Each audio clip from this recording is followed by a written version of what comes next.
kami po ay naatasan na mag-implement ng mga programa para po masagot, no? Ma-ensure na ang mga Pilipino ay may pagkain. May sapat na pagkain na masustansya, na ang mga farmers ay kumikita. Meron tayong battle cry, ang bagong administrasyon ngayon. Masagana, agrikultura, maunlad na ekonomiya. Taken together, these advantages, then it will encourage farmers or producers to plant more GM.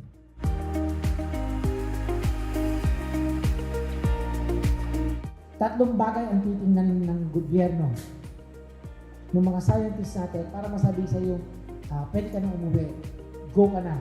Number one, ligtas ka bilang pagkain. Safe ka din sa hayop. At utang sa lahat, safe ka sa environment. Mas malaki po yung tulong nyo para maibalita sa ating mga magsasaka yung programa ng biotech. This is what we really need to know. No, if we want to know more about biotechnology, especially mga products natin.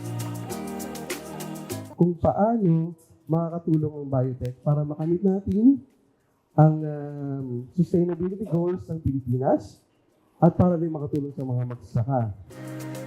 Ang vision po ng PhilRice is advanced science and technology for prosperous rice farming communities toward sufficient and affordable rice for all.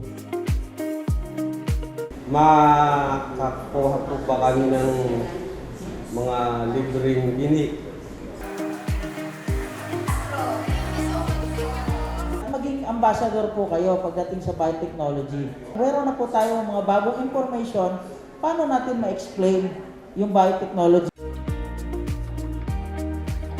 Mapagmalasakit sa kapwa na ipakakain mong produce mo free from chemical. Biotech for life.